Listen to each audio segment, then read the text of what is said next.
A viewer of the show shares his new guitar with us.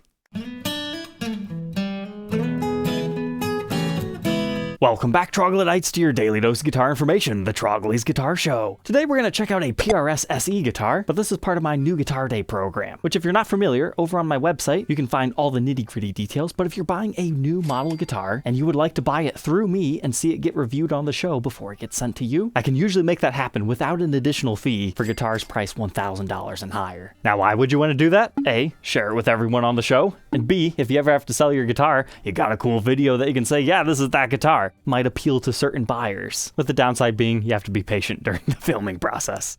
Well, let's see what model guitar Tyler has gotten. Because when he sent me the link to this one on Sweetwater's website, I was like, whoa. This is a ridiculously nice top on this SE McCarty 594 model. So back when these were first released, I actually did feature both on the show, and you can see that one side by side. They have a Mahogany top version, which is the one I ultimately did that review on. Those cost $829. They have the real binding on it, but it's a hog top. They came in the vintage cherry finish, as well as the McCarty tobacco sunburst, but then there's the higher end version, which we're documenting in full today. That has the maple top and a flame veneer on that, and they offer them in the vintage sunburst, faded blue, and black gold sunburst colors. And I love that little hog top one, so let's see, is this one worth the $130 more? Straight out of the box, there's something rattling around inside of here. I guess that's one nice thing about New Guitar Day is I look over the guitar for you as well, and if there's something wrong, we get it replaced for you. That just sounds like a solder blob in there, but I guess we'll have to figure it out. But we've got, it looks like a 3-piece mahogany body on this one. And if you're a Les Paul lover, the 594 model is pretty much PRS's version of that. If you get the single cutaway variation anyways, there is a double cut out there. But it looks like we're rocking some fancy electronics here to get more tonal opportunities. But PRS SE, if you're not familiar, that is their import brand. It's not the USA made in Maryland stuff. This particular guitar is built by Cortec over in Indonesia. But this model first came out in early 2023, and as far as I understand it, it was the first time that this single cut variation of the McCarty 594 was available within their more budget-friendly options. You know, in comparison to their $2,000 plus stateside stuff. And for that price point, they ship these things out in a gig bag, and you'll notice that the flame top version doesn't actually have real binding. That's just the exposed maple cap to make it look like it has it. It's a very nice natural wooden look. But to learn more about this one, let's go ahead and throw it on the workbench to take an individual look at its parts and specs.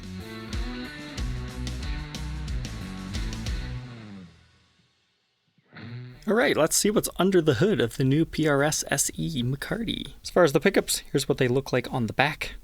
Bridge pickup is more of the same. But PRS calls these the 58 LTS series pickups. So the LT stands for low turn, which I would assume refers to this being slightly underwound to give you more of a vintage vibe. But nothing too much to see in our neck pickup cavity. That is the tenon of the neck going all the way to right there though. We have some sort of a marking. But here you can see what the normal maple top looks like underneath it. So there's just a thin veneer over top of that maple to make it pretty. That's how they get you such a gorgeous guitar with traditional specs, but yet priced semi-affordably, besides making them out of the States. But within the circuit, the bridge reads 7.7 k ohms, neck position 7.45, and for fun, 3.79 in the middle. So it seems like regular PAF style humbuckers. But don't forget, you also have coil split options to make it a little bit different. However, that almost looks like more of a tap rather than completely having it. But sometimes those readings aren't exactly accurate.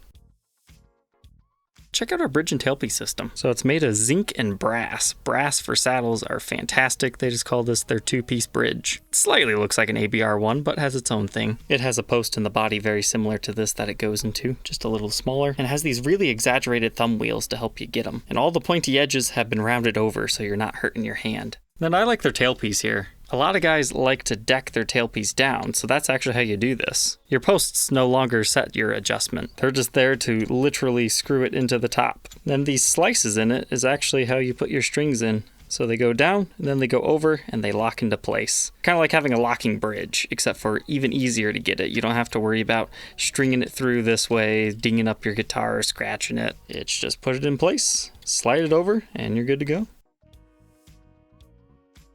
Now, one small thing I would nitpick about the finish, as you can see, the staining was maybe a little bit uneven right there. Like, I don't think they intended the darker orange to kind of run down there, but it's not overly apparent even if you know about it. But just a beautiful wooden veneer. You gotta be careful. There's real wood veneers and then there's photo veneers. So photos, the flames won't move. This is a real wood veneer, so the flames do move depending on your lighting. But the carve that they've got going on here, PRS says it is the shallow violin carve.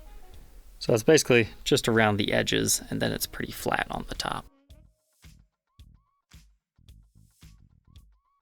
But moving on from our mahogany body, maple top, we've got the mahogany neck with the rosewood fretboard. And you got the 22 frets with your bird inlays running up and down the neck. I went ahead and conditioned the fretboard so it's looking nice now. These feature a 10-inch fretboard radius, and then it has a 24.594 scale length. In case you didn't know, that's where the McCarty 594 gets its name from, 24.594. There you go, the more you know. Now as to why they choose that specific scale length, honestly, I don't know. But I'm sure somebody in the comments can tell us. But the nut on this one measures 1.69 inches. That increases to 2.07 by the 12th. First fret necked up, 0.86, and 0.96 by the 12th. The spec sheet calls it a pattern vintage neck, if that means anything to you.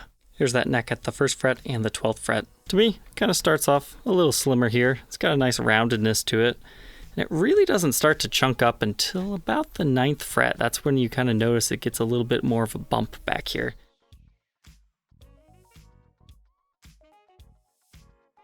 Kind of similar to that staining job on the front. You can tell it's like a little bit darker right there. But again, you really got to be looking for that. But you just got your PRS SE logo up here with vintage style tuners. And that's what your truss rod looks like on these. After stringing this up, one thing I did notice is the tuners are a little bit stiff in my opinion, but not so bad that you can't use them. It's just stiffer than other ones that I've used. I also noticed some light internal cracking to this particular knob, but that is pretty common. But now, what was the mysterious rattling sound in this guitar? I was shocked. I was expecting a tiny solder blob, not a whole bunch of them. This was like 2 out of the 4 that fell out of this thing, and they're huge. They were trapped in the toggle switch cavity route. But it looks like we've got Alpha branded pots. And then we've got the push poles over here. There's some scratching to this back plate, but thankfully that's just in the plastic covering. You can take that off. They don't flush mount them, they just put them on the back. It's a solid 3-piece body. Your middle seam is a slightly different color than the rest. However, if you want a very pretty one, it was just something you put up with. You don't have the normal binding as we were talking about earlier, it's just the exposed maple cap, but they just make a slightly darker finish right here in the cutaway. So some of the higher end PRSs that have full-on flame maple tops, you actually get a flamed binding effect too. But this one just has the plain grain. And your output jack is located on the side in footballin' style. Pretty nice heel joint. They round it off the best that they can. And then we've got our neck back here. Nothing too crazy going on. It looks like the neck is also 3 pieces. 1, 2, and 3. And then you have the 2 headstock wings. So technically 5-piece headstock, 3-piece neck. However, the neck really hides the 3 pieces. There's our Core-Tech branding and our vintage style tuners. And I do believe that's supposed to be our serial number. All said and done, this one weighs 8 pounds, 12.5 ounces. Let's go ahead and hear how it sounds with a maple top.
Yeah, so far I'd say this sounds really good at this price.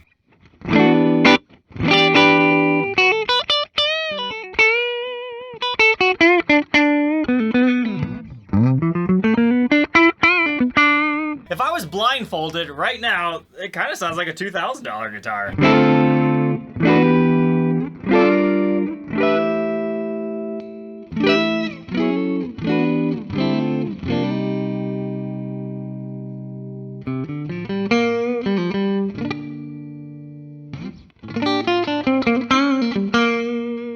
What I really like about this neck pickup is it's very earthy. Bridge pickup. All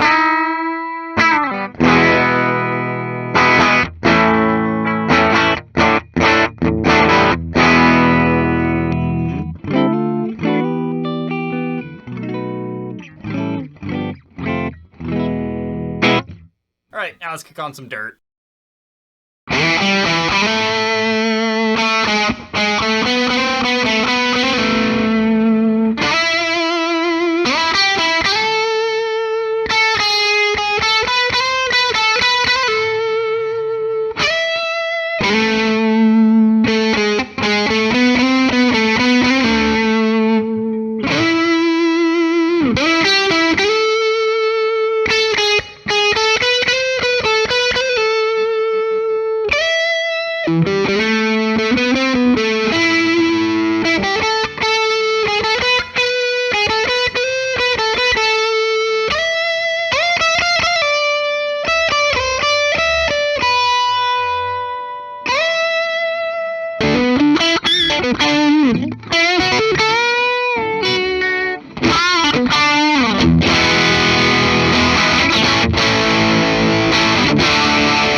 Yeah, the distorted sounds are pretty interesting too. I think I actually prefer this guitar clean though. Got a bit of a nasaliness to it, but yet it still has a little bit of a bottom end.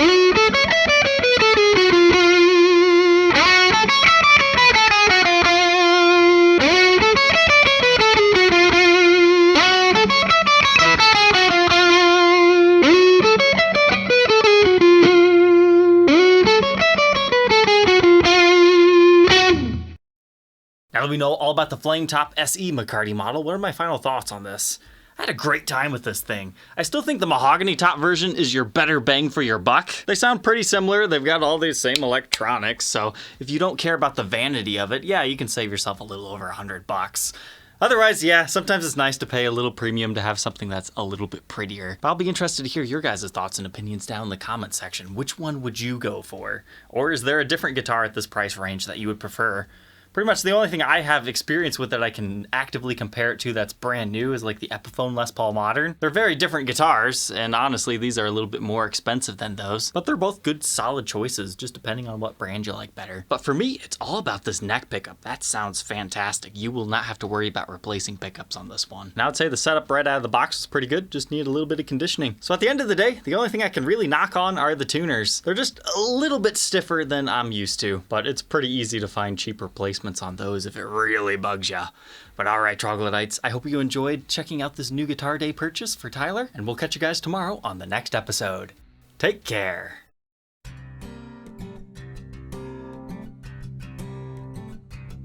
If you enjoyed tonight's episode, consider subscribing. I post videos like this every day. And you might even enjoy this next one.